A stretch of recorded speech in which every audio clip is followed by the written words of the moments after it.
Olá pessoal do YouTube, Eliseu da R Portas e Acessórios. Hoje eu estou aqui com a S10, modelo 2014 a 2016, e eu vou mostrar para vocês aqui uma situação que acontece muito nessas caminhonetes e acaba gerando um certo incômodo. Questão de barulho na porta. Não está com o forro montado aqui. O cliente reclamou que quando movimenta essa porta, quando ele balançava principalmente, fazia uma bateção aqui atrás do forro. Aquele barulho esquisito, como se tivesse uma lata solta, algo batendo aqui dentro da porta. E isso, dos dois lados, estava esse problema.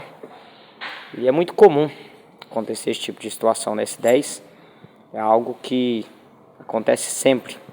Então, eu vou dar dica para vocês aí de uma situação que sempre acontece. A maioria dos casos é esta a causa do barulho.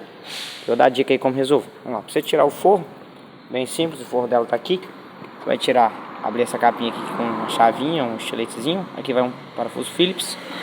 Aqui também, no lugar de você puxar, tem outra capinha. Você dá uma levantadinha nela aqui, com a chavinha de fenda fininha. Você pega no cantinho que ela sai. Aqui é outro parafuso Phillips. Aqui a parte do botão aqui, você puxa ela empurrando um pouquinho para frente aqui e puxando para cima. Essa parte de trás ele desconecta.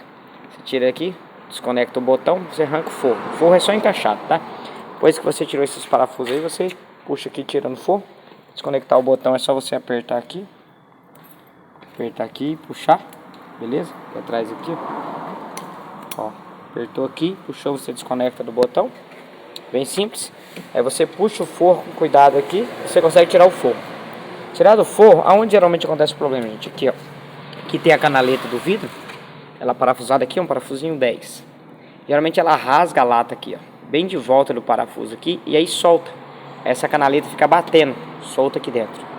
Aí você vai, como aqui eu coloquei uma chapa de ferro. Uma chapa de ferro aí, ó. Pega de cima aqui embaixo, pra evitar de rasgar de novo. Se colocar só uma arruela, tem gente que coloca só uma arruelinha aqui de volta, aí fica muito pequenininho e acaba rasgando de novo. Então eu coloquei uma chapinha maior aqui, ó. Uma chapa bem grossa, resistente. Parafusei novamente e tudo certo, beleza?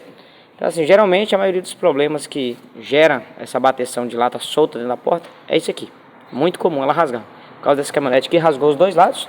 Lá de lá eu já fiz. E aqui também só vou montar o forro agora.